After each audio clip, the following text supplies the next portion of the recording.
سلام. ساناز اسدی‌پویا هستم، مدرس زبان انگلیسی و دوره‌های آیلتس و به جلسه 11 از تدریس رایگان کتاب Grammar for IELTS خوش اومدید.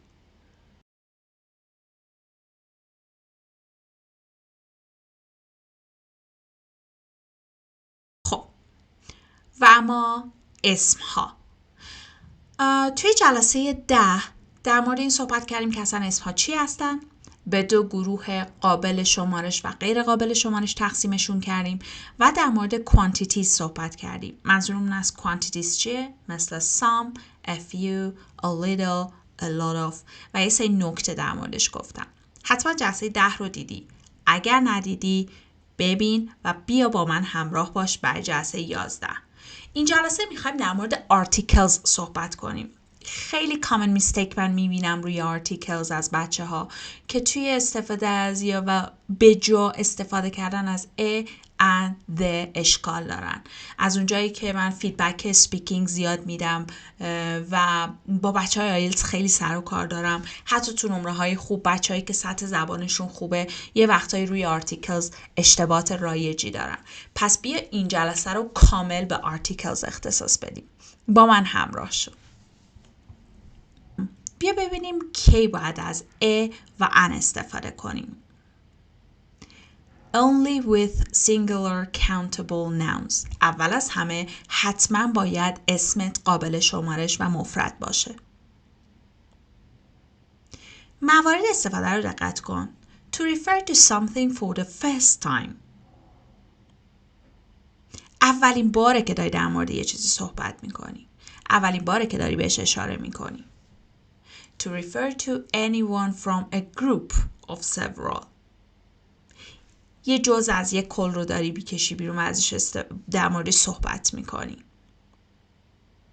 To classify people or things as belonging to a group.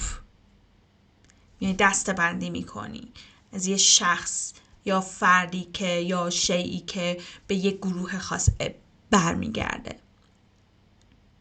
To say what job somebody does. آخ. اولین سال آیلتس speaking. Do you work or are you a student? بچه وقتی که شاغلن و میخوان شغلشون رو بگن بعضی وقتا ا رو جا میندازن یا ان. حتما باید برای شغلت بگی. بیا مثال ها رو ببین و بگو مال کدوم مورد هستن. I'd like to talk to you about an exciting development. آفرین، اولین باری که میخوای در موردش صحبت کنی. پس میگیم an exciting development. اسممون اینجا چیه؟ development. باریکلا. چرا ان گرفته؟ آها، به خاطر exciting. دومین مثال. Climate protection is a challenge for our entire society. یادت مورد دوم رو گفتیم که میخوایم به یک چیزی اشاره کنیم که a group of several challenge های متفاوتی وجود دارن. مثال سوم a fully equipped observation satellite. There are many satellites. یک گروه خاص satellites ولی ما داریم به یکیش اشاره میکنیم.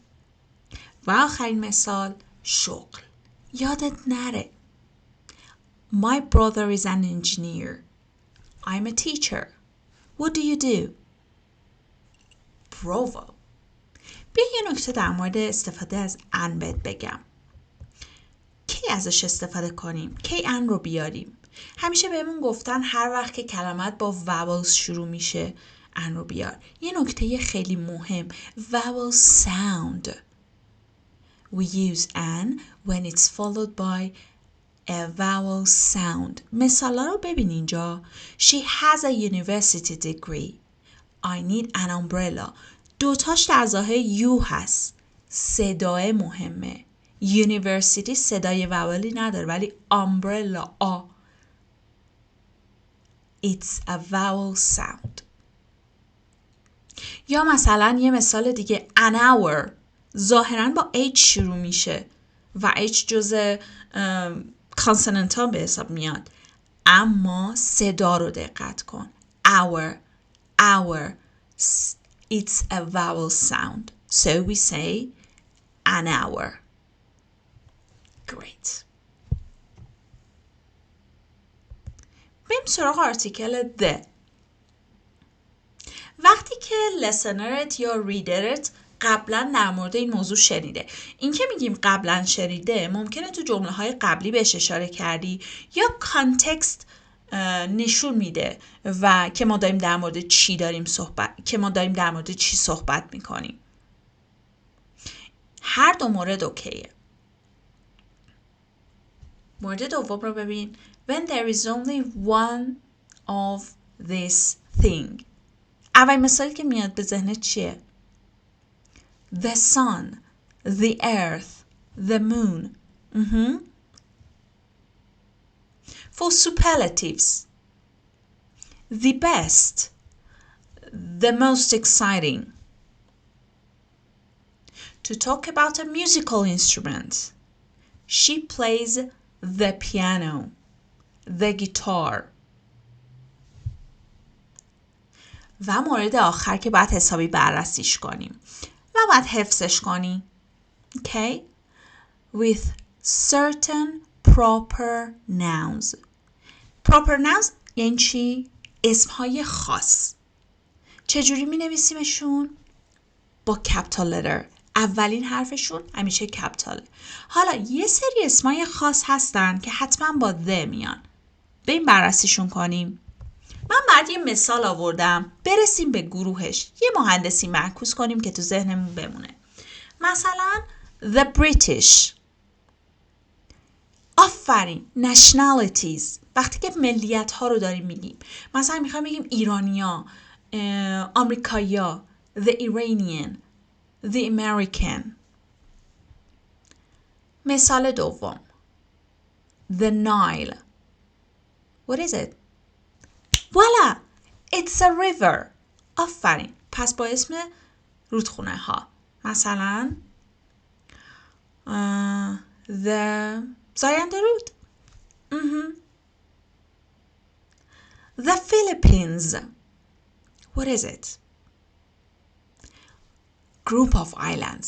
شبه جزیره ها یا مجمع الجزایر. چند تا گروهن. نمیتونی بگی the کیش. حواست باشه. The Philippines. مورد بعد رو ببین. The Alps. The Alps. آها. نکتهش اینه رشته کوه ها. اگه یه کوه داری نمیتونی یا رشته کوه ها. The Black Sea. The Pacific. کدوم گروه؟ Excellent. Seas and oceans. The United Kingdom. آره درست میگی اسم کشوره، اما کشورهایی که کلمه هایی مثل United توشون هست، ایالات متحده هستن یا مثلا مثل United Kingdom, the United States. Good. The White House. چرا با White House the میاریم؟ آها، یه سری ساختمون ها و عمارت های معروف و یه جورای تاریخی ممکنه باشه حتی. The White House. و مورد آخر. The Great Wall of China. عبارت هایی که of دارن توشون. OF. حتی وقتی میخوای اسم دانشگاه تو بگی، مثلا من میتونم بگم Shiraz University یا میتونم بگم The University of Shiraz. اگر بگم The University of Shiraz, University of Shiraz، اگه با عبارت of بیارمش the میگیره. اما اگر بگم Shiraz University دیگه the نمیگیره.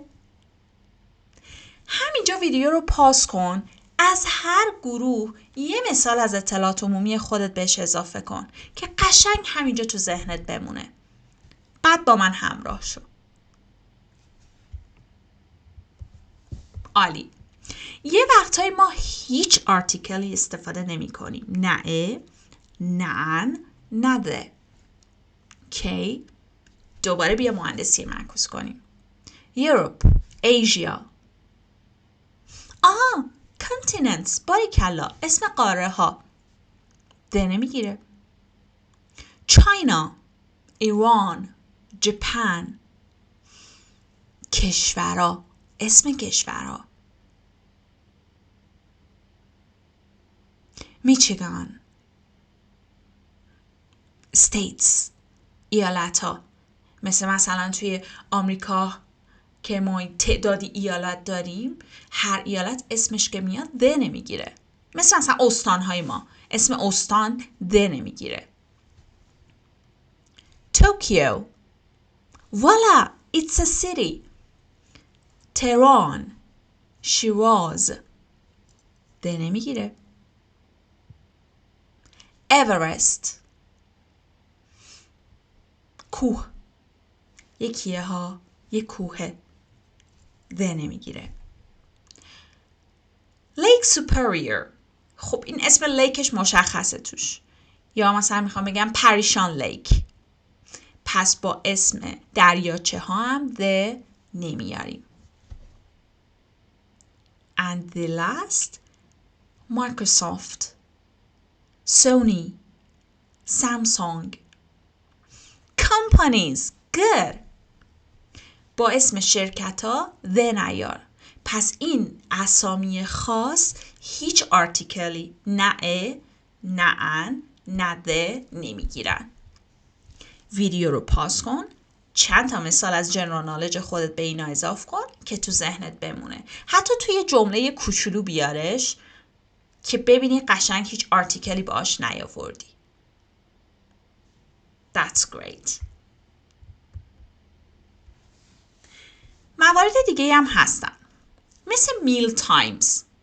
من خیلی این اشتباه رو میبینم که بچه‌ها وقتی میخوان بگن I have breakfast at 7:30 مثلا، breakfast, lunch, dinner اینا میل تایم هستن و ده نمیگیرن. هیچ آرتیکلی نمیگیرن. هیچ آرتیکلی. این عبارت ها رو حفظ کن خواهش میکنم. At home, at work, to work, I'm going to work. At night, at noon, at midnight. وسایل نقلیه by bus, by taxi. اینا اصلاً آرتیکل نمیگیرن وقتی که داری در موردش صحبت میکنی. In the morning, in the evening, in the afternoon اینا ده دارن، اما night, noon, midnight هیچ آرتیکلی نمیگیره. این ویدیو رو همینجا نگهش میداریم، در واقع این درس رو همینجا نگهش میداریم و توی جلسه 12 بقیه موارد اسم رو بررسی میکنیم. یادت باشه که آرتیکلز خیلی مهمه و کامن میستیکس روش خیلی زیاده. برای همین من یک جلسه رو به آرتیکلز کلا اختصاص دادم. خواهش میکنم صفحه 69 کتاب گرامر فور آیلتس دونه بدون تمریناش رو انجام بده، تصحیح کن و اگر کتاب گرامر بوک دیگه ای داری مثل گرامر نیوز، بتی آزار یا هر کدوم از اینا رو که داری حتما انجام بده چپتر آرتیکلز رو که توی ذهنت بمونه و این ویدیو رو چند بار ببین، یادداشت کن که خیلی مهمه و از اونجایی که جزء گرامر پوینت هایی که هست که توی لیول های پایین و مبتدی میخونی، خیلی حیفه که روی اینا اشکال داشته باشی. قشنگ به گوش لسنرت و به چشم ریدرت میاد وقتی اینا رو اشتباه میکنی. پس روشون متمرکز شو. اگر هم سوالی داشتی میدونی که میتونی منو پیدا کنی با آدرس IELTS with Sana. Stay tuned for session 12. For now, bye-bye.